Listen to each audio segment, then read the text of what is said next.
నాన్న రూపం అనురాగం, ప్రేమ. పిల్లల ఆనందాన్ని తన ఆనందంగా మలుచుకుని ఆనందించే నాన్న. పిల్లల ఎదుగుదల, తను సాధించని ఎన్నో ఆశలను పిల్లల ద్వారా సాధించి తృప్తిపడే నాన్న.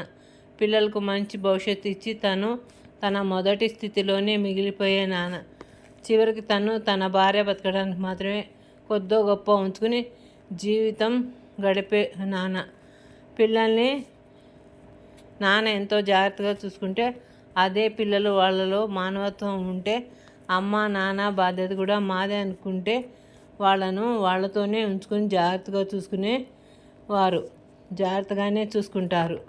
లేదంటే ఇంటి పనులు కూడా పెద్దవారు చేతకాని వారు అంటూ వదలకుండా చేయించుకుంటూనే ఎక్కువ విలువ ఇవ్వకుండా చూసుకుంటారు. అలాంటి పిల్లలు ఇంట్లో ఉన్న మిగతా వారి మీద కూడా అంత బాధ్యతగా ఉండరు.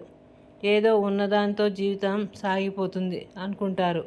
ఇక కథలోకి వెళితే, రామయ్యకు 4 పిల్లలు. అతను బాగానే సంపాదిస్తుంటాడు. అయినా అతనికి అన్ని వ్యసనాలు. వచ్చిన డబ్బు ఎక్కువ, తన ఖర్చులకే సరిపోతుంటాయి. సౌభాగ్య రామయ్య భార్య.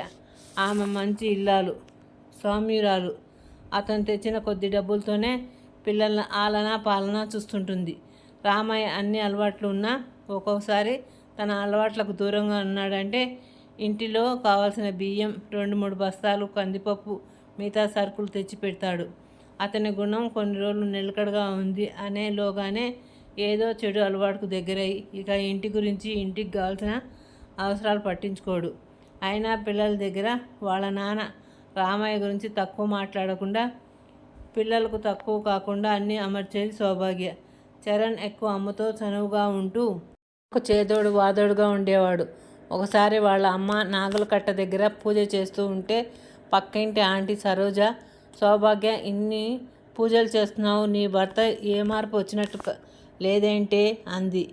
వస్తుంది అక్క, తప్పక మారతాడు అంటూ, నా భర్తకు చివరి వరకు ఎలాంటి కష్టం రాకుండా నేను ఆయన ఉన్నంతకాలం ఉంటే చాలు అక్క, లేకపోతే నా తర్వాత ఆయనను సరిగ్గా చూసుకునేవారు కూడా ఉండరు అనేదే నా బాధ అంటూ తన బాధను చెప్పింది. ఆ మాట సరోజకు, చరణ్కు కూడా చాలా బాగా అనిపించాయి. వెంటనే సరోజ, అలాంటి భర్తకు కష్టం రాకుండా ఉండాలని ఎంత బాగా ఆలోచిస్తున్నావు అంటూ, నీలాంటి భార్య ఉన్న రామయ్య అదృష్టవంతుడమ్మా అని చెప్పి వెళ్ళిపోయింది. చరణ్ వాళ్ళ అమ్మ సౌభాగ్య కూడా ఆమె కోరిక తీరకుండా వెళ్ళిపోయింది పైకి. వాళ్ళ అమ్మ మాటలు ఇప్పుడు చరణ్కి గుర్తొస్తున్నాయి. అమ్మ ఆ రోజు నాన్నను చాలా జాగ్రత్తగా చూసుకుంటాను అంది. నాన్న అమ్మ వెళ్ళాక కొన్ని రోజులు అన్ని అలవాట్లు మాని చాలా బాగా అయ్యాడు. ఇప్పటికైనా నాన్నలో మార్పు వచ్చింది. కానీ బాగా చూసుకోవడానికి అమ్మ లేదు. అన్నలు అక్కలు పెళ్ళిళ్ళై ఎవరి దారి వారు చూసుకున్నారు అనుకుంటూ తన భార్య రోహిణికి, పిల్లలు అమ్ములు నానిలకు, మా నాన్నను బాగా చూసుకునే బాధ్యత నాతో పాటు మీది అన్నాడు. గుడ్ నైట్ పిల్లలు. నా కథలు నచ్చినట్లయితే లైక్ చేయండి, షేర్ చేయండి, సబ్స్క్రైబ్ చేయండి.